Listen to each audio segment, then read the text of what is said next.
So it's finally here. I am finally making the probably very long video about how I opened my shop, everything I did. I'm going to try to go through like every step that I went through.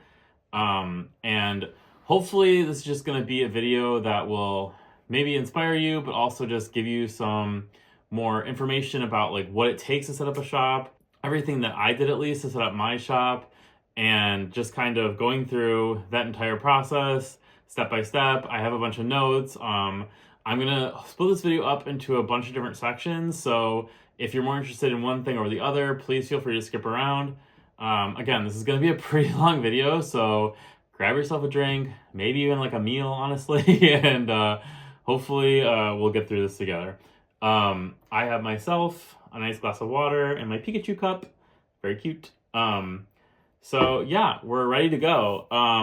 I, again, have a bunch of notes. I'm gonna probably try to reformat these and organize them a little better and then I'll put them on like Dropbox or Google Drive or something and put like a link in the description below to the notes. And then hopefully it'll kind of be like a mini checklist for you if you're thinking about starting your own shop, or just, you know, as you're doing this, just kind of helping you plan out like what you need to do and just the different steps you might need to take. So yeah. And for those who don't know me, my name is Kyle. I make videos here on YouTube documenting setting up my first small art shop, just my art journey in general, going to cons, things like that. And today, like I said, I'm going to be sharing everything I did to set up my art shop. I made an announcement video that I was going to be starting an art shop back in, I think, end of November of last year, 2024. And within like 2 or 3 weeks, I launched my art shop on December, I think it was December 11th, 2024. Or somewhere around then.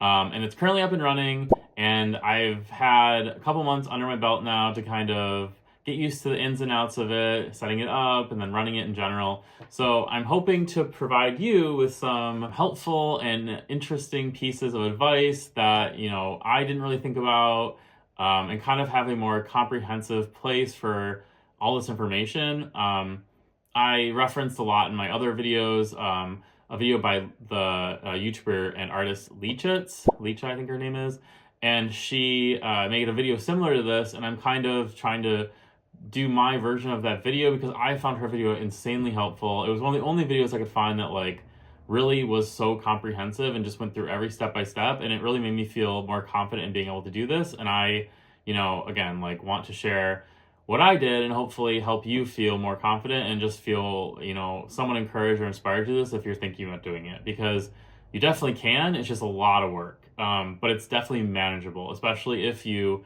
plan it out and follow some, you know, steps that I'm going to hopefully try to lay out for you. And yeah, so let's get started. I think the first thing that I will talk about before we get into like the actual everything I did is just kind of like a motivation behind starting your own art shop, or at least for me, what my motivation was, and kind of what I've learned just so far, and what I would suggest, you know, what it kind of is and what it isn't. There was a really interesting video that you might be aware of if you're thinking about this, that I think it was called like Stop Romanticizing Small Art Businesses or something. Yeah, where I think it's a really interesting concept because I agree that, like, you know, a small art business is really difficult and it's been really difficult to run, but it is like really rewarding and really fun. And it's not all like, you know, packing orders and like making designs and everything. Like, and I'll talk more about that at the end, kind of like my final thoughts on just like some general advice. But yeah, it is really difficult a lot of times, but it has been really rewarding, and I'm really glad that I did it. And I'd say if you have the means, and you really have like the willpower and drive and, you know, the want to do it, then I think you definitely should. But I guess for me, why I started one is because I had been watching small, you know, artists and YouTubers setting up their own art shops and sticker shops, and the process of like making new stickers every month and having updates and collections and just packing orders and all of that. And yeah, again, it was kind of like romanticized a little bit, but at the same time, like, I watch a lot of YouTubers that just go into the day life and, you know, the, you know, administrative work and, you know, how difficult all of it is, and taxes and finances and just getting everything like logistically set up. And things like that. So I did know there was obviously like challenges involved. So I think that it's just something to keep in mind. But I wanted to do it for me, and because I've seen these people doing it, and it's like, part of a lifestyle I'd like for myself and to create for myself. And yeah, it is very, it's very rewarding, and it's very, I guess, like actually doing it. It's been really like interesting to see kind of like behind the scenes almost, like, what I see in front of like a YouTube camera, what you might see in my videos even, and then like what it actually is. And I'll try to kind of talk about that process along the way.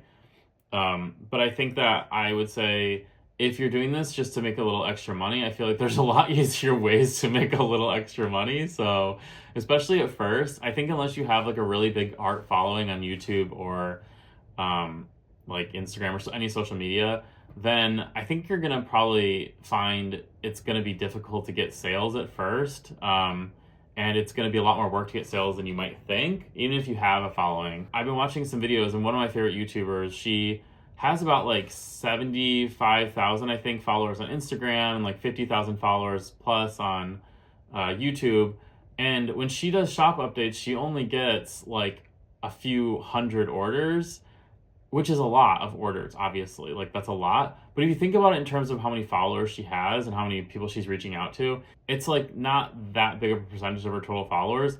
So like, if you think about it in terms of like your followers that you have, I think that's like one thing that I thought about is like, if I can assume like 1 or so percent or people are going to actually order things, I'll get like 20 or 30 orders. And that's like kind of how much I got when I first launched my shop. So I think that it's just something to keep in mind that like, even if you have a large number of followers, it is hard to get people to buy stuff. So I wouldn't do this just for like the money right off the bat, especially if you don't have a big following. And I think it's more of like an investment for your future and for yourself. And I think that's like my biggest motivation. It's like an investment for me and like kind of the lifestyle I want to live and like what I want to do, as like part of, part of myself and part of my hobbies and part of my career and things like that. And so it's kind of building towards that. I think that's more of like my motivation, is something I would suggest like thinking about before you get into this, because it's not just like all fun and games and like packing orders. There are days that it is like that, and that is fun, but yeah, it's a lot of logistics, it's a lot of work, and you're doing everything yourself most likely. So like, you are everything. You are the accountant, you are the inventory person, you're the manufacturer, well, depending on how you're manufacturing, like you're a designer, you're everything. So like, it's just like, it's a lot more work than you might think, but it's, again, like definitely all manageable. So don't let that stop you from doing it, but just like, I think it's really important to keep in mind like why you want to do this, I guess. So I think the first thing that I was just thinking about, and one of the first things I thought about was like products and inventory. And one of the reasons I said I launched my shop like 2 or 3 weeks after I made my announcement I was going to make a shop, and one of the reasons I was able to do that was because I already had designed a lot of the products beforehand. And that was kind of because I like, over the past months before that and like over the summer, I had really been wanting to do this and really been thinking about it. And one of the reasons I started my YouTube channel was to kind of document that journey and kind of push me to actually do it. So I already had a lot of stuff like figured out. And I think that, going into opening a shop, I would really recommend like having a lot of that figured out obviously beforehand. Like, you don't want to be making products while you're trying to set up everything, obviously. It's just a lot because you already have a lot going on. And I think like another thing to keep in mind is think about like how you want your products to be connected. Like, are you going to have collections where you have like, I know some people like, for instance, have like a pets collection or something, or animals collection. They have a bunch of animal stickers or animal prints or whatever. And they have like a specific video game, like a Pokemon collection, or they have like a galaxy space collection, things like that. So think about like how you want your products to interact. And if you want to have like a theme for your shop, or like a few different themes, for example, like my shop, I have like kind of 2 or 3 themes, like where I have like anime and video games, and then I have like creature, pet type, or animal type art, like with my turtles and jellyfish and things like that. And then like Shiba Inus is kind of like its own thing. And like those are kind of like my 3 themes, I guess. And they kind of all tie together a little bit. And obviously it's like cohesive through your artwork and art style. But yeah, just I think it's something to think about, like if you want to, like how you want to organize your shop, because that's going to be really important, like visually, I think. And I did struggle with that a lot, like how I wanted to organize everything. So I think it's just before you get into all this, like think about if you want to have like more cohesive collections, or if you want to just have kind of random products all over the place. And again, like mine's kind of like a mix between the two, but it's more close to like random products, I think, than it is to like cohesive collections. But I think it looks fine, and I like my products. I love all my products, so I don't know. The other thing I think to think about obviously is like what kind of products you want to make, and I think that what I would suggest with starting out, that I think is the easiest thing to start with, is like stickers and prints, and then like maybe sticker sheets too, which are a little more difficult to make. I have a lot of like tutorial type videos on how I make my prints and stickers, so check those out. I'll link them here, and then when I talk about manufacturing, I'll link them there too. But yeah, I think it's like, but yeah, I think it's like just something to keep in mind, like what products you're gonna make, because I know you can expand to things like shirts or tote bags or plushies, things like that. But I think like starting out, for me at least, I think I would just start with products that are simple and just kind of see where that takes you. And I think it's really easy to kind of just get caught up in like the like frenzy and like excitement of doing this and like creating your own shop to like want to create like a bunch of products at once. But I think like I would suggest, again, starting out kind of smaller, in like terms of like the breadth of your products, and just don't have too many different types of products. Just like stick with like, I think paper goods are an easy place to start with personally. But that's obviously depends on like what kind of shop you want to run. So just think about that and think about how those tie together though. And then I think another thing to consider obviously is how many, both like the number of products you want to have in terms of like different products, like how many different types of stickers, how many different, or like, stickers and prints, things like that. But then also like the inventory for each like specific design, like how much inventory to have. And this goes along with kind of like my next section. So I'll talk about that in a second, but I think it's just important to remember that, when you're starting out, you don't really know like how well products are going to do. And so it might be difficult to have too many different like designs of a sticker, for example, or, and you don't want to have like too many of the same, like you don't want to have too much inventory either. So it's like, it does get difficult because you don't know how well you're going to do. And I think that was one of the struggles I had. And so I think there's like a couple ways this kind of leads into like how to make your products. And I think there's a couple, two big ways you can do it, and from my mind, and that's manufacturing. So getting someone to manufacture it for you, or making stuff yourself at home. And I think that for me, so you guys have probably seen, if you've seen my videos, I make everything here at my house. I have a cutting machine, I have a printer, and I just print everything on sticker paper or print paper, laminate, stickers, and cut them all with my cutting machine. So I think that there are obviously pros and cons to both.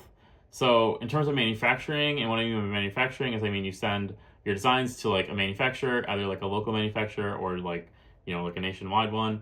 And then they will send you, X amount of stickers or prints or whatever. So I think in terms of manufacturing, the pros for me, at least, that I see are, you don't have to do everything yourself. So you're saving a lot of time, which is like a huge pro, because making stickers and prints takes a lot of time, especially when you only have like one cutting machine and you have to constantly be printing stuff and feeding it in. Like even when you're doing it like while you're watching TV or trying to do other stuff, you have to like take time to get up and like actually reload the cutting machine or get the stuff out of the printer.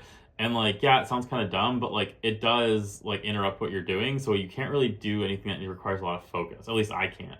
But anyway, so I think like saving time is like one of the biggest reasons to choose manufacturing. I also think that like at first, at least, your prints and stickers or whatever else you're manufacturing are probably going to be a little higher quality if you get them manufactured. That might not always be true, but I think like when you first start making prints and stickers or whatever else you're making, there's just like a learning curve. So I think like your first batch or first round, or even just like your first update, like with your first collection, might be a little, maybe not up to as high quality as like later ones, just because like you might not know the right exact sticker paper you want to use, and you kind of just have to like go with things on the fly and just like roll with the punches. And so like, you might not have enough time, like stuff just gets in the way to like try out every single sticker paper you want to use, and it might be too expensive to do that. So I think that often when you get things manufactured, like they obviously have standard protocols and they have like more standard supplies, I think. And like better machines in general, better printers probably, better cutters. So you might be able to cut things like in a better shapes or get, specific parts like holographic and other parts not, or like gold foil stickers, things like that. So you might be able to customize your stuff a little more. You also obviously might be able to make more intricate products. So like you probably can't make a plushie at home by yourself. Like maybe you can, but like you can't like manufacture like 100 plushies at home like in the same time that you can get it from a manufacturer probably. So it's just obviously depending on what you're making, you might choose to use a manufacturer. Obviously the cons of manufacturing are it's generally more expensive. So you probably have to order things in bulk, and to get the prices down. Even then it probably is more expensive. I mean, it just depends on like what you're making. But what I found is that printing stickers, like even ordering like 100 stickers of one design, was more expensive than just printing them myself. So and again, like they might have been higher quality, but I didn't know what was going to sell. So like I didn't want to have to buy 100 of each design. And I think like another con, and I think this kind of goes along with like the pros of like printing at home or making your own stuff, is that you generally, in my opinion, can have more designs if you print from home or make it yourself, because you don't have to like, you print on demand. So you don't have to like order in bulk a bunch of stuff, which if you have like, 10 or 20 stickers designs and you have to order like 100 of each of them to get the stickers cheap enough, like that still costs a lot of money. Whereas, if you're printing at home, you might only need to print like 5 or 10 of like a certain sticker design, and you wouldn't have to waste like, 90 or 95 stickers, like if that product doesn't do well or you just don't sell them or whatever. So that's just obviously something to think about. Also, you have to like work with your manufacturer. So it's like, you're working with someone else, and that just like creates difficulties. Sometimes there's language barriers. Sometimes there's just like personality barriers. So like you might just not get along with your manufacturer. And just like it's often difficult working with people. I've often seen too, like, people that get stickers or prints made, like sometimes they print them on the wrong paper on accident, or, the stickers don't look right and there's like B grade stickers. And so you have to like deal with those issues too. And like that happens, a lot of times the cutting machine doesn't cut right when I'm doing my stickers, but like I don't have to deal with like talking to somebody and like trying to get a refund or things like that. Like I just have to absorb the cost or give them for free or something. And so if you're working with a manufacturer, like it can be beneficial if that happens, because you might get some money back or you might get free stuff, that type of thing. But you do have to like, it is like a hassle at least to like potentially negotiate that or figure that out with the manufacturer. And then I'm just like very introverted. I don't like talking to people. I don't like negotiating stuff. So like negotiations of like different prices and stuff is just like not for me. And like you often should do that in my opinion if you're like going with a manufacturer. So you can usually negotiate prices to some extent. Don't be like rude about it obviously, but you can see what you can get. And I think I'm just really bad at that. So I'm like more like the type of person's like, here, I'll give you more money. I just like end up like paying more in my negotiations somehow. So yeah.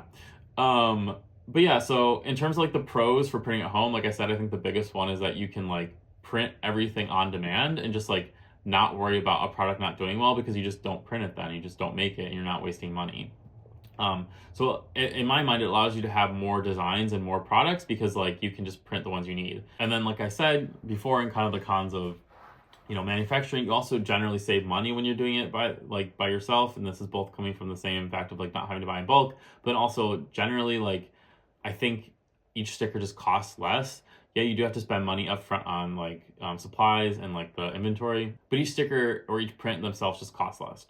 It's all dependent on you, which is like kind of a pro and a con. It's kind of nice to have it being dependent on you, because it's like really rewarding to like be able to see yourself manufacturing all this stuff, and it's really like interesting. And you can choose your products, you can choose like the paper you use, the laminate you use, and make them potentially holographic, things like that.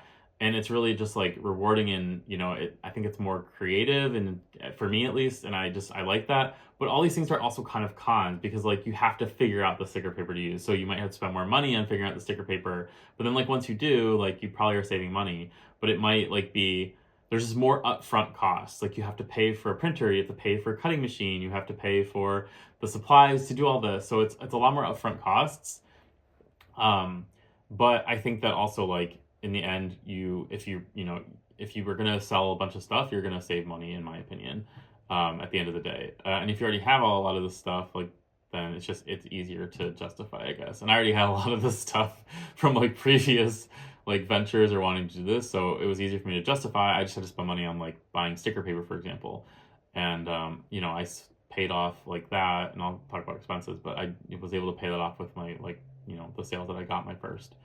Some of the other cons are that you need to obviously figure out how to do all this, and that can take a lot of time. Sometimes you run into problems, and it can be really difficult figuring out like how to solve those problems. If your machine breaks, you're kind of screwed. You either have to contact some customer support for that machine or get a new machine. My cutting machine just randomly stopped turning on recently, so I've had to go through this, and it's horrible.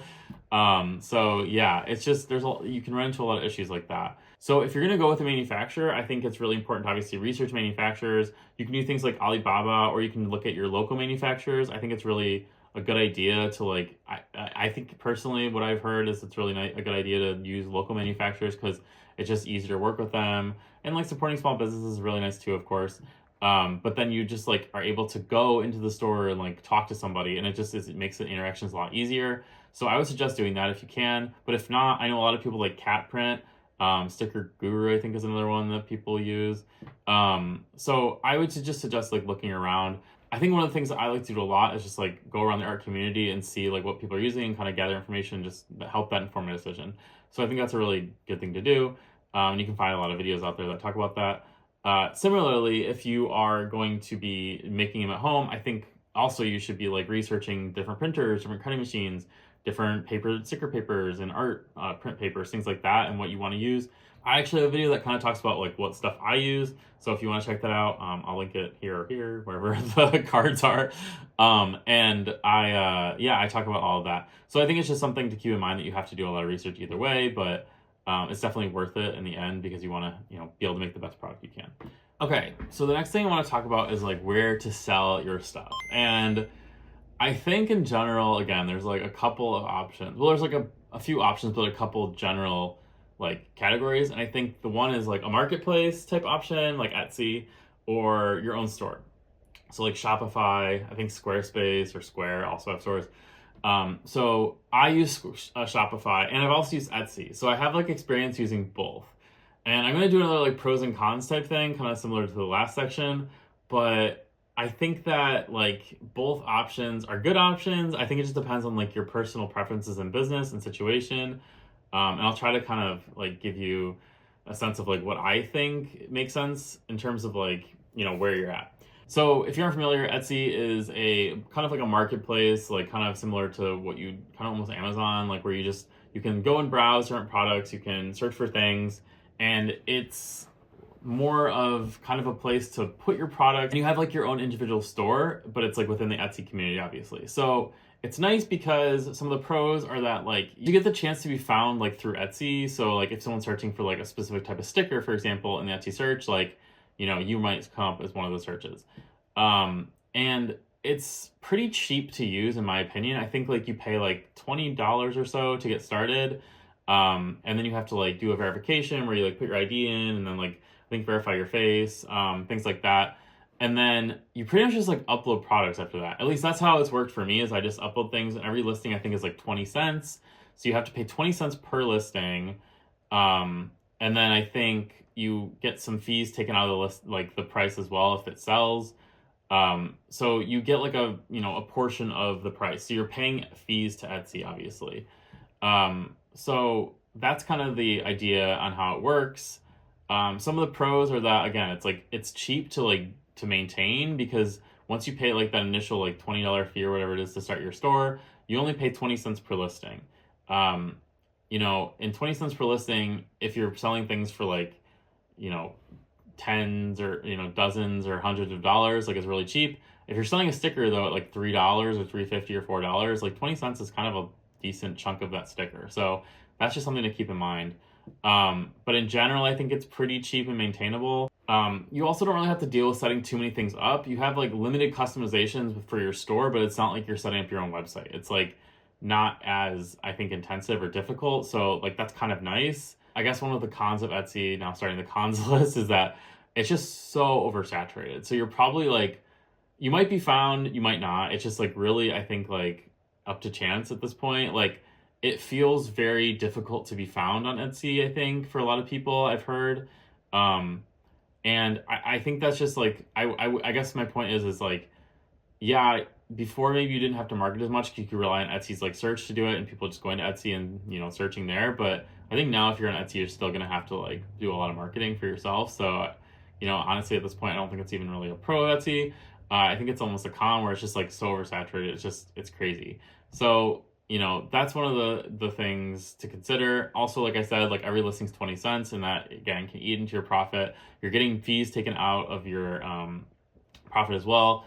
I've never had to deal with like Etsy support too much, but I've also heard of some artists talking about their shops being closed for different reasons. So, look into that. Just make sure you're obviously following all the terms of service and things, selling things that you are appropriate, and you can't sell things obviously that, you shouldn't be selling type of thing. So I don't know. It's just, I think there are a lot of like difficulties like that you have to deal with potentially. I've also heard people have problems with shipping because I think there's something with tracking on even like letters. I think you have to have tracking in letters maybe. So just look into that. It's just something to keep in mind that I guess in general, just what I mean is you have to kind of abide by Etsy's like rules and not your own. So it's less like personal. And I think that's one of the pros of setting up your own shop is it's more personalized, more customizable. It's your own thing. And so it's like really nice because you have like pretty much total control over it. Whereas with Etsy, you kind of just have like a page like within Etsy.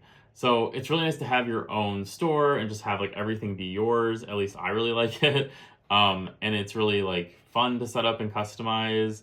You can also like have your own URL. So it's like, again, it's just like more, I think the biggest like benefit of having your own store is that it's just like, it's more you, it's more your brand. It's just, it's like your own thing. I will say like some of the cons is that it is more difficult to set up. There's a lot more customization. Branding itself is really difficult, and I'll talk about that in like a little bit, but branding itself is really hard. At least for me it was. You also have to like pay like usually monthly or annual fees to keep your shop up and running. So if you're not making money, you're like losing money every month, literally, if you're having to pay those fees. So keep that in mind too. At least that's how it is with Shopify. And then, yeah, I think if like things aren't working, yeah, you have support, but again, like, I feel like it's easier for your shop to break when it's on your own. So yeah, you just have to keep things like that in mind. And I think just like setting up the website and all the different parameters and like shipping and things like that feels really daunting, but it's manageable and there's a lot of resources out there, but it is one of the, I think, biggest cons of like doing it on your own. And I think in general, you just feel kind of like more on your own, which again, can be kind of a pro and kind of a con, where it does feel more like your personalized shop and you're doing this all yourself and it's rewarding when you do it. But like in the moment, like you can get feeling like, oh my God, what do I do? And like feel really lost or feel frustrated. So just keep that in mind when you're setting up your own shop. So in general, for setting up your shop, I think whether either you're using Shopify or Etsy, these are just some general things that you have to do to think about. So you have to set up like different sections, obviously, of your shop. So like for me, I have like stickers, I have prints, and then within stickers, I have like die cut stickers and sticker sheets. So just like setting up the different sections, kind of think about how you want your shop to be laid out. And I think that I guess does apply more to like your own shop, like Shopify. Just kind of like the flow of your site, and different pages that you're going to have. I have like an about me page. I have an FAQ page. I have like a shipping policy page, things like that. You just have to think about all the different things you want to include. And again, like the pages I generally have, you have a home page where you have like a banner that talks about, some people have their new products on there. Some people have new collections. Some people have bestsellers. Some people have like information about themselves. Think about having like a newsletter for people to sign up for. Or just like a way to get in touch with you. You can have pop-ups, that say, new news, or like if you have an alert, like for instance, when the US wasn't shipping to Canada, like I had a little pop-up and a little banner at the top that said like, we're not doing that right now. Or like free shipping for orders over X amount of dollars, things like that. So those are just things to think about and things to maybe you include in your site. And then again, like the different sections, I would suggest having like an FAQ type section where you just talk about different commonly addressed problems, like with shipping or ordering or your specific products. And then for products themselves, you have to like obviously take product photos, we'll talk about in a second, because product photos are like one of the banes of my existence and I am horrible at them. So it's just, they're really difficult to take, but you're gonna have to do that either way. But then like specific to like setting up your own shop, I think you have to like think about things like shipping zones and what you want to use to ship and things like that. And I'm going to go over all the shipping stuff in a different section. So I'll talk about more of that later, but it's just different things like that you have to set up.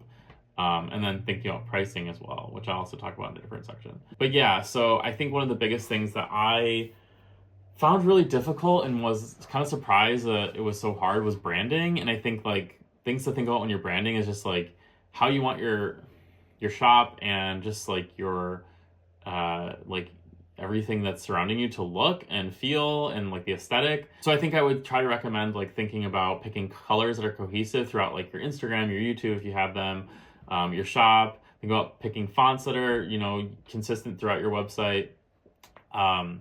And then like thinking about your logo, thinking about banners, things like that. If you have different characters that represent your product, just thinking about how that all goes together and kind of creating like a little, I would suggest creating some sort of like brand kind of packet or guide for yourself where you just have all your different fonts, different colors, like the color hexadecimal codes, things like that, in kind of like a Word document or like a Notion template or something, and just have those in one place where you can kind of go back and refer to it when you're, you know, setting up different parts of your shop, or if you're adding like a section to your shop, you can just go back and pull from there and you don't have to like worry about like, what am I doing? Okay, so product photos, this is kind of like the last little piece I'll talk about in this section of like setting up your website, but product photos are so hard for me. I don't know why, I just like can never get them right. I think like my biggest tips for product photos are using natural light, I think looks really good, or if you have like a ring light, you can use that, but I really like natural light. I think it looks really nice.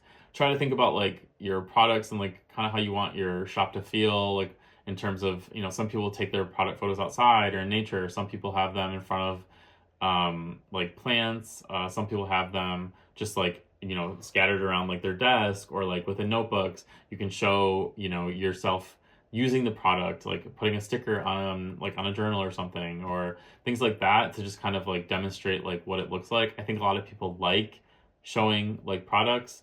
There's another little trick you can do where you like have, like if you have like a jar of nail polish or a bottle of nail polish, you can put like one of the stickers, if you're selling stickers, like a die cut on top of it, and then put the other ones around it, and it kind of looks really nice because it kind of like raises it up.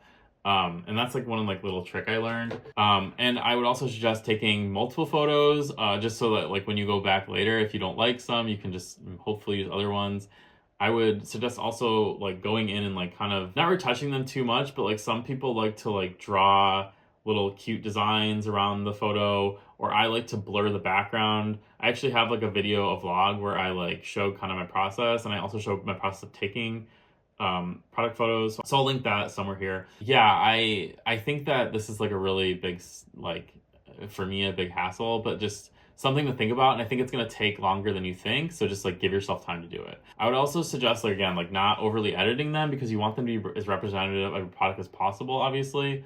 But you can also put things like a statement saying, like, obviously the colors might be a little different in person. And that's something I put just because I get really paranoid that someone's going to be like, this isn't what it looked like on camera or something, or on screen. And so I would just suggest like having a statement saying something like that, like, you know, colors may vary from like monitor to monitor and like in real life, and maybe more saturated or desaturated or whatever. Okay, I think that's probably like way more than I needed to say about product photos, but again, like, but I've had like not a great history of product photos at this point, so yeah, I think I have more to say than most people.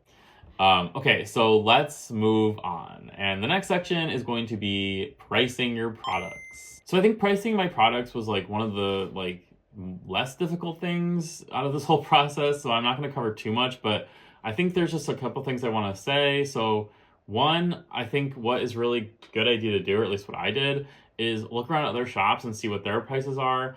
And just like, don't be afraid to price your products fairly. I think I got a lot of YouTube comments and like people saying like, your products are priced really low. And I talked about this a couple times in one of my videos where I felt really bad like charging money for my products like that other artists were charging, because I was just an artist starting out. But I don't know, I think that's kind of like silly. And if someone, like if I saw an artist doing that, I'd be like, why? Like, are you doing that? Like, your products are great, and like you, just because you're newer doesn't mean you like deserve less money, in my opinion.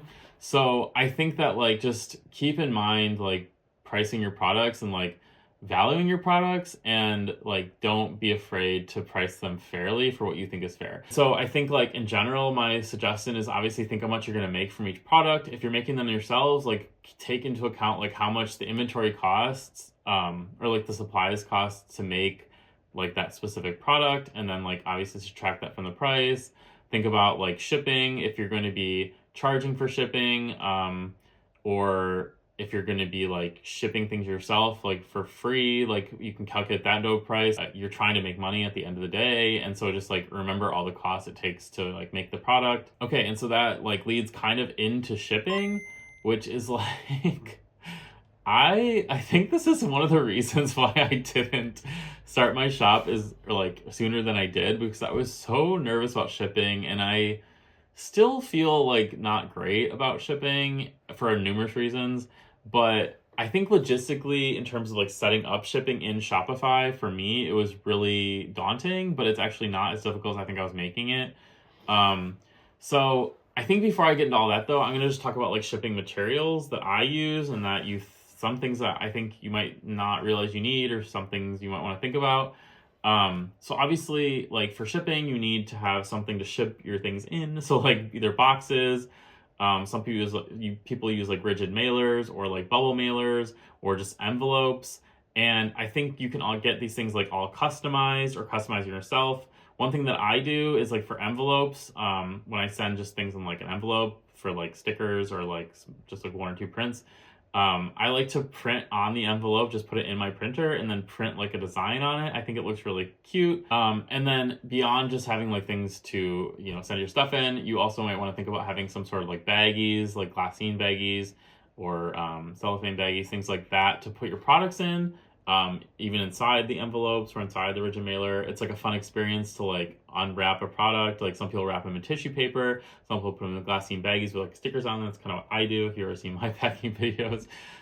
So it just like depends on like what you want to do, but just think about if you need tissue paper, if you need glassine baggies, if you need vellum paper, if you need anything like that. And you can get that all custom ordered too. So if you like, again, this is like an unnecessary expense in my opinion, especially when you're starting out. But if you like really want your experience to be like super like fun and like, very specific to you, you can get like custom tissue paper that has like your logo or your name or something like that on it.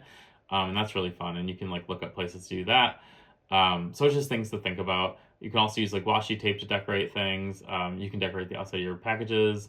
Yeah. So just I think in terms of like shipping supplies, like those are the big things that I think I use. So in terms of shipping in Shopify and setting that up, I think like I got really confused for a long time on how to do this, but the way I am doing it basically, so Shopify lets you create like shipping zones for different like countries or places. And right now I just have like two like general shipping zones. I have a domestic one and a international one.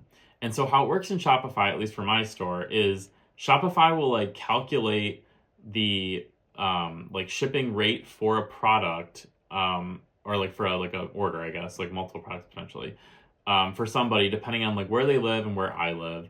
And it'll calculate that rate based on like the shipping they choose. So I offer shipping just from USPS, United States Postal Service, because I live in the United States.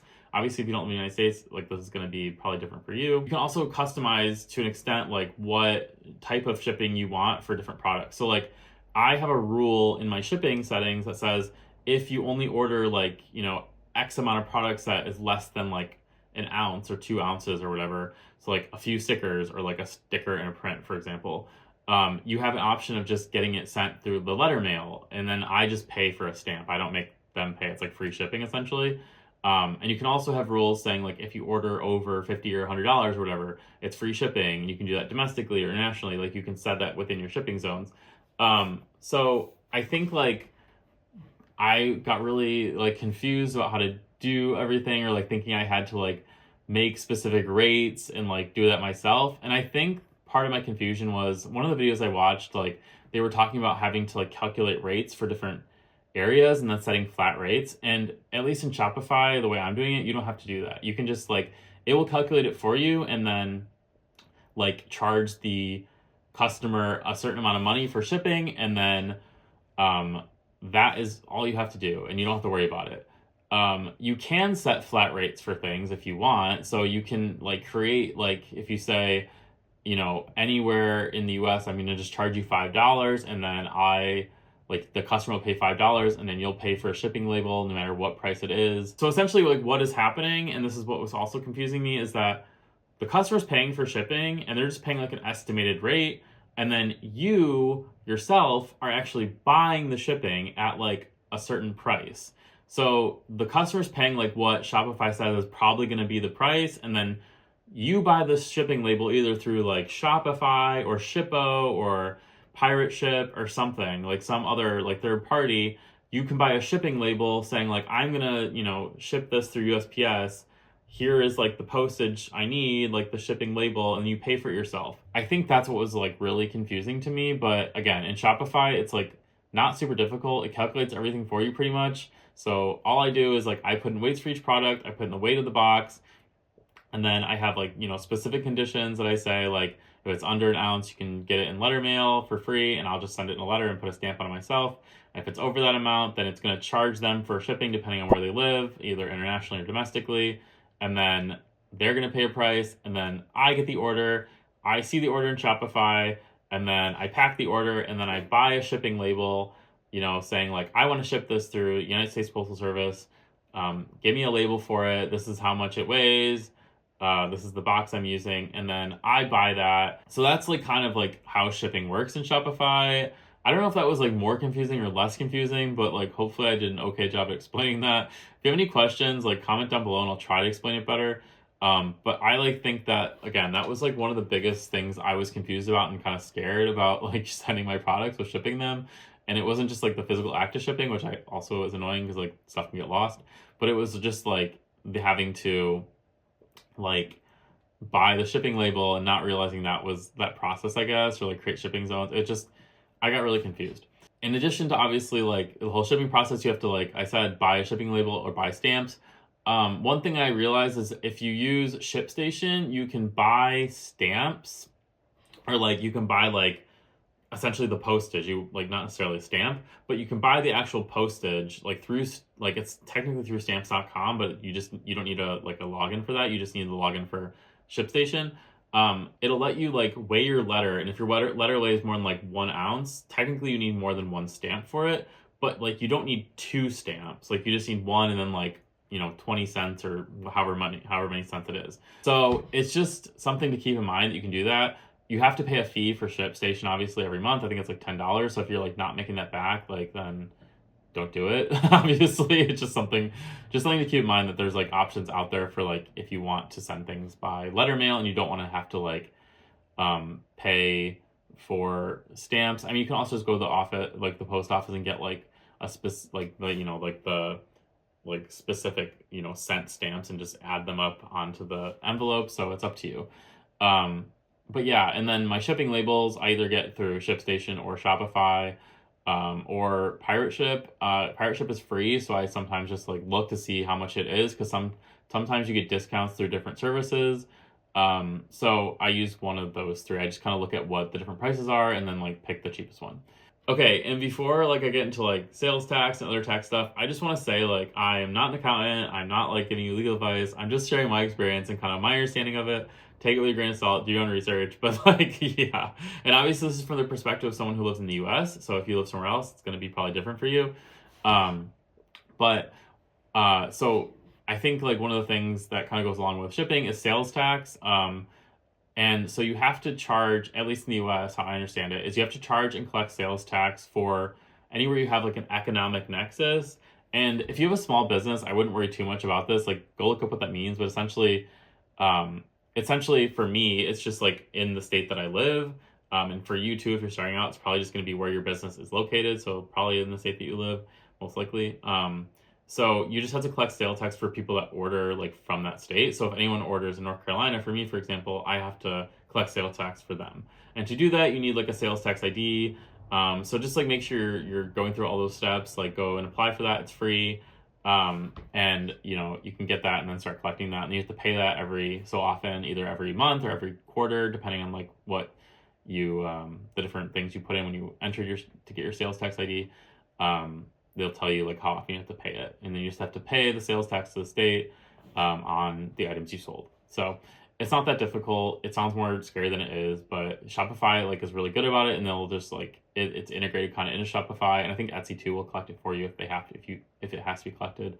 So I wouldn't worry too much about it. It's just something you have to like set aside and make sure you pay. So just keep that in mind. Similar to this, when you're shipping internationally, you often have to pay, like someone has to pay like either taxes or duties or different collection fees. And for me, I like let the customer take care of that. So like they have to pay all of that, and I like make that very clear. I'm not paying any custom fees or anything. If you are shipping internationally, you have to fill out a customs form typically and kind of detail like what items are in your shipment.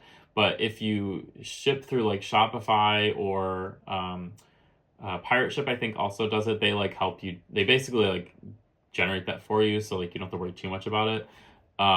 So I wouldn't worry too much about that, but it's just something you're going to have to do and keep that in mind if you're shipping internationally.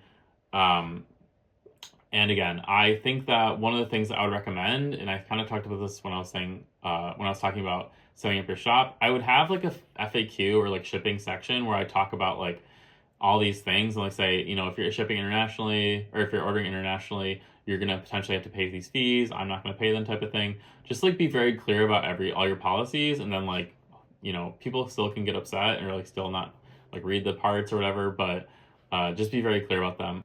The other thing you're going to need probably, unless you want to put your home address and everything on your return labels, is you're going to either need a PO box or a like UPS like mailbox or like a virtual mailbox or something. A lot of people use PO boxes. The reason I didn't use a PO box, I have a UPS mailbox, and the reason I chose that is because it has a physical address that you can use for a LLC like business address or like a bank account business address. And I'm going to talk about kind of like that in the next section, like more finances type stuff and taxes. But I think it's worth thinking about like what you need the PO box or the, you know, UPS box for, and understanding like what like the benefits and pros and cons of them are. They're like not super expensive for like a year or like 6 months. I rented mine for 6 months, but you can do it for like I think as short as like 1 or 3 months at UPS, and like post office thing you can do it for I think 6 months or a year. But just look into that and like what the differences are. Again, like I chose to get a UPS mailbox because it gives you like an actual physical street address that you can use on like an LLC application if you want to apply for an LLC for your business.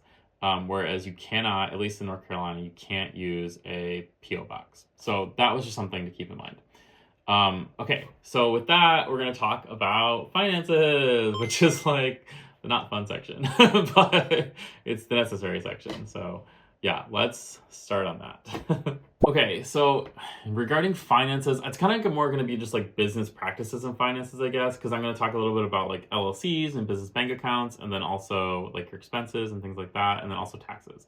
So I'm going to start with like LLCs. So I applied for an LLC because I think the biggest reason small businesses do it, and kind of why I did it, was because you can separate your liability between your like personal liability and your business liability, and like your assets are different between the two. And so just like if you happen to get sued or like there's problems, like it's not against like you as a person or like you, it's against like your business.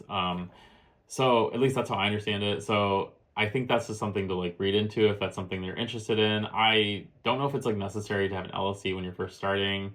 I don't know. It's just up to you. So I don't know how necessary it is. But it's like a really easy application to do, at least in North Carolina. There's like a YouTube tutorial. I did it myself. I don't think you need to pay anyone to do it. Like I think there's a lot of like, not scam, but just like websites out there that kind of just like take advantage and charge you a lot of money for it. And I think it's like, it's not difficult. I don't remember how much it was. Like the application itself wasn't very expensive. So I think it's definitely something you can do if you're interested in it. Just do it yourself. And in the United States, it's like a state to state thing. So you have to apply through your state website. So go there, and then you can, hopefully they'll have a tutorial that's, you know, easy to use. Again, North Carolina had a nice one that was really easy to follow along with, and I did it myself. And again, that's the reason I had a UPS mailbox, because you need a business address. And so at least in North Carolina, you can't, like I said, use a PO box to as your like business address for an LLC. So that's why I have a UPS mailbox. So just that's something else to like look into for your state. If you can use like a UPS mailbox or like a virtual address or virtual mailbox, I think it's called. The other thing I would suggest doing is either like setting up your own business bank account, or to like at least somehow separate your finances, or have like at least somewhere you track your finances for your business versus your personal ones, because you're going to be using you're going to be spending money on either getting your stuff manufactured or buying supplies. And a lot of stuff can be used as tax write-offs and so like once you like come tax season, you need a way to figure out like what was used, like how much money was spent, things like that. And it just makes it a lot easier if you have like a business bank account. And to open a business bank account, you generally need either your social security number if you're like a sole proprietor, I think, or a EIN, an employer identification number, which you can get from the government for free. I think it's free. And yeah, you just apply for that. And so you either need one of those two things, and then you also need like your business bank or your business address. And yeah, so once you have all that, it depends on like the bank you're using, like the different things they need. So yeah, those are like the two biggest things. And it's just helpful again, because like once like tax season comes around, it's just easy because you have like all your stuff in like one place and it's not mixed up with your personal finances. And then in terms of taxes, this part, I think I'm not an accountant. So all of the advice I'm giving in this video is just like very my own experience and not like professional advice. So take everything I'm saying with a grain of salt. But I think like my biggest piece of advice for this section is get an accountant. Because I just think it's like at least in the US, it can get really difficult really quickly, especially when you're like merging your personal and business like taxes. And if you have, for me, I have another job, so I have taxes. Like I just have like my own, it's complicated because I have like multiple jobs, and so I'm not doing it myself. I have an accountant that I needed to have anyway, because last year we had like adoption, like tax credits and stuff that were difficult to do ourselves. So it was just easy to like use that same person. I would suggest in general, just like getting an accountant if you can, just because I know it's expensive, but it just makes things so much easier, especially if you have another job and your own personal taxes and things like that. It can get really confusing really quickly, at least for me. And I think the general like paradigm though, at least in the US, is you essentially have to pay like estimated taxes every quarter for how much like income you made like for that previous quarter. And then like at the end of the year, you like calculate like how much you actually did, and then kind of like offset that. And like that's kind of the idea. And you can also use like different tax write-offs and tax breaks and things like that to get like less taxable income. So I think that's just like, again, like it gets really complicated really quickly. And I think if you want to make the most out of your money, like you should just probably get an accountant, in my opinion, because it can be pretty difficult. And there's just like a lot of laws and rules and tax breaks and things that I don't know about, and I wouldn't be able to get. And oftentimes I have found that if you get an accountant, you generally can like make back the money you had to pay them anyway. So, and then make more. That's just my opinion. Like do your own thing, but taxes are difficult. Just make sure you're like paying your quarterly taxes, and then also like paying your sales tax, like I talked about before, which are either quarterly or monthly. And then if you do a convention in a different state, you also have to pay sales tax there, I believe, and you're gonna have to like, I'll talk about this when I'm gonna talk about like selling in person in a little bit, but you have to like, I think, apply usually either for like a sales tax permit in that state or like a temporary permit. Sometimes the convention helps you with that, or collects it for you sometimes. So it just depends. But just keep that in mind as well. Okay, so I am now going to talk about, now that you kind of would have your store set up and everything, how to market yourself. And this is like, in my opinion, so difficult because even if you have, again, like a nice big social media account, like it's really hard to get people to buy stuff, in my experience, from like what I've seen from other YouTubers and in my experience in general.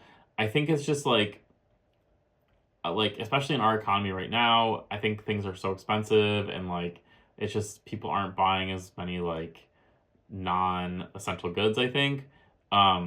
But it is difficult to like market yourself, I think, in general, at least for someone like me who doesn't have a marketing degree. And like I don't like forcing people to do stuff. Like I don't want to feel like I'm coming off like all the time like buy my stuff, like I feel bad about that and guilty. So like I think it's difficult, but I think like the best ways to do it are like if you are comfortable with social media, I would suggest like using social media to your advantage. I think that we live in a day and age, obviously, where social media is like the king of marketing, and so like I think like just like using that is a really good way to do it. Um, I think starting an Instagram or starting a YouTube page, but I think like any type of social media is like a smart idea. And like just some ideas for like what you can post. You can post like process videos. You can post videos of using your products, so like using your stickers. Obviously, once you start your business, packing orders is a really popular one to post. You can post just your products in general, just your art in general. I think like trying to do a mix of like reels, like short form content, and just like traditional like picture posts is like probably a good idea. So I think it's just like something to keep in mind that that's like probably the best way to market yourself, and just make sure you're very explicit about it. I think like a lot of times I think like, well, I'm just posting, and then people know because I'm posting that like they'll go to my shop, but like that's not the case.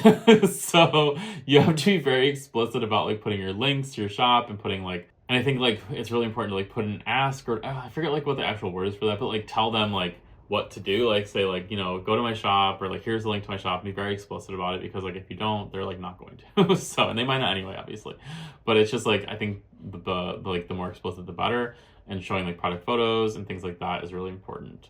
I think if you don't have a following, it's still important to try to market yourself as much as you can. And I think some of the ways you can do that is like if you're using Etsy, obviously you can hopefully a little bit rely on the Etsy like community and market space a little bit.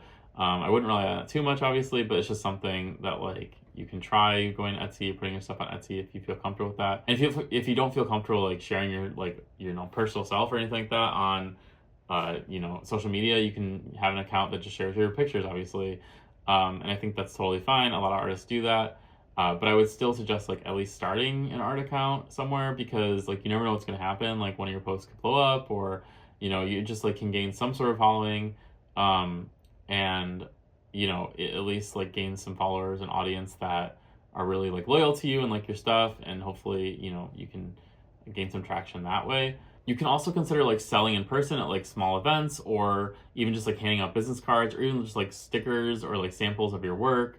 I'd be careful with that, because obviously you aren't guaranteed to like make that back in sales, and you're like spending money to like make that product. But just like it's an idea. I remember in grad school, like someone came up to us and like, or in like the DIAG or whatever, and like she would be handing out, or she was handing out like free stickers. I think it was for an art business or something. And obviously people do that with like, sometimes they give samples of drinks and things like that. So just like, you can try something like that at your local university, or like a barber shop. I know a lot of people, I actually was at a barber shop the other day, and someone was saying that they had like free stickers, because a lot of the barbers, I guess, they're like had stickers on like their like cases that they had all their equipment in. So yeah, it's just like different ideas like that, that you can think about. Or, honestly too, like if you're online and like you're making art that's like really relevant to a specific theme or concept, if you go to like Reddit, for example, or a forum, or like, if it's like about a book, like a book group or something, and like talk about like that, your art, and like say, hey, I'm starting this thing. You can try to advertise that way, or, market yourself that way a little bit too. So just think about like different places you can, post things, or, different events you can go to in person or virtual. But I think it's like really important to market yourself, and it's pretty difficult, but those are just like some ideas. But yeah, I think that's like one of the most difficult parts of all this. It's just like getting people to like notice and buy your products. Okay, and then I think that kind of leads into a little bit into like selling in person. And I've sold at one convention in person, and I have a video about that, and I'll also put it here. But like it was not what I expected, is I think it was the title of the video, and it really wasn't. So like I follow a lot of convention blogs and watch people go and sell art at them, and it looks like super fun, and it was a really fun experience. I loved meeting all the other artists. I love meeting convention like congoers, but like actually having to sell your art and like was just a lot. Like the anxiety of like sitting there all day and waiting for people to come up, and like when people did come up, having to interact with them, and like it was fun interacting with them, but like I got really nervous at first. They're gonna be like, wow, this sucks, or something. Like I don't know. Which like if you think about it, like I would never do it to anybody, and I hope people wouldn't, but like you never know. I've heard like stories of like people that happening to them on like YouTube. So I don't know. It's just something that I like just to keep in mind, that like it's fun, but it's like when you're there in person, it's a lot. And like the days are really long. If they're 8 to 10 hour days and you're just like tired and you have to go back day after day if you're doing like a longer convention. If you're just doing like a 1 day event, obviously that doesn't really apply. So just keep that in mind. And then obviously like the fees to get into these events are expensive. And you're not guaranteed that money back. I didn't make back even the table fee at like my first convention. So yeah, it's just, there's a lot of things to keep in mind, but I think it's like a really good way to, sell your stuff. And you can kind of like, at least for me in Shopify, you can connect like selling your stuff there and selling it in person. And they have like ways to do that. And they have like, Square Reader and things like that. You'll also have to obviously like get things to sell in person, like a Square Reader to like charge people money for credit cards or Apple Pay or Google Pay or whatever.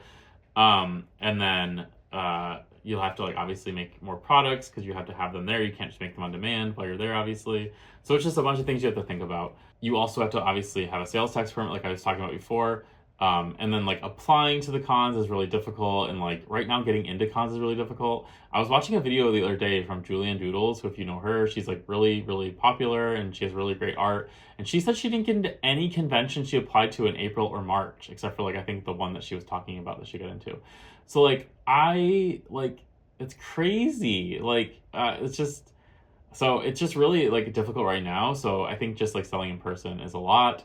In terms of conventions, I think like selling at local markets is like really probably a good thing to start with. I want to really do one, but there haven't been any around me that like I felt like my art fit into yet. So I'm waiting till like the summer. There's a few, and so I'm excited for those ones.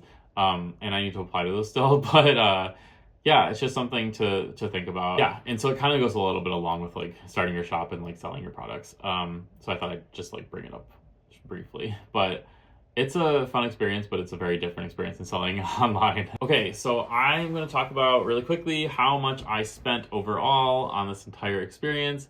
So for me, like I said, I make everything at home, so I had to buy a printer and a cutting machine, which I had already bought previously. So like those expenses still count, but like they were kind of for other things. Like I didn't buy them specifically for my shop, but my printer was around $250 and my cutting machine was around $225. So that alone is already around like $500. In terms of like supplies for inventory, I had to buy like sticker paper, laminate, print paper. And then I also bought things like I bought a thermal printer to print shipping labels. I brought like a little like felt squeegee to help with lamination. I bought like things to surround thank you card corner edges, things like that. And all that together cost around, I think like $250 to $300. So overall, like my total expenses, in terms of like the printer, the cutting machine, and then all my supplies for my first shop launch, I think the total expenses were around $700, $800, which is like a lot. You also have to pay fees again for Shopify every month. So keep that in mind. And so I did make back like all my actual like supply like fees, and like just like general miscellaneous things besides like the printer and cutting machine in my first shop launch, which is great. And then like afterwards, like from my second shop launch and my convention, I think I paid back like all of it, which is really cool.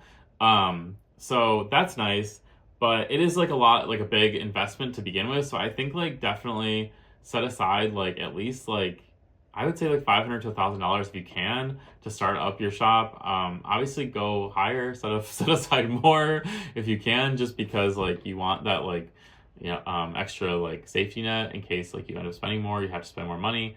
Because stuff always goes wrong. Like right now, again, like I have to like buy a new cutting machine, I think, because like my current one isn't working, which is sad because I really like the cutting machine. I think it works really well in general. It just like stopped working. So yeah, just like keep that in mind. But yeah, I think I would set aside like a similar like amount of money, around $1,000. It just totally depends on like what your goals are and what you're actually making. But that just hopefully gives you a little bit of like a realistic expectation of like how much I spent. And again, I think I referenced this before, but like Leach's video, she I think spent like between $1,000 and $2,000 on her shop launch, I think, if I remember correctly. So go check out her video too, for prices. Okay, and then in terms of like the day-to-day running your shop, now that you have it up, I think things just to think about is like organizing your products, like where you're gonna store everything. I have like a little drawer I use for my sticker sheets. Or for my stickers themselves, and I have like a file folder for like all my prints and sticker sheets. I don't have a lot of space. I have like half an office to work with. I store all my supplies for making my products in like these like bins. I did like a room maker video, and I'll link that here. That kind of goes over like all the different things that I use. But just keep in mind, like, you're gonna have to organize all this inventory, especially if you get it manufactured and sent to you. Like, you're gonna have to store it somewhere, so make sure you have space for that. Organization is a really big thing here, I think. Like, it's really nice that like when I'm packing an order, I just pull out like my little cubicle thing that holds my like stickers, and I can just like, do it really quickly and then put them in the order.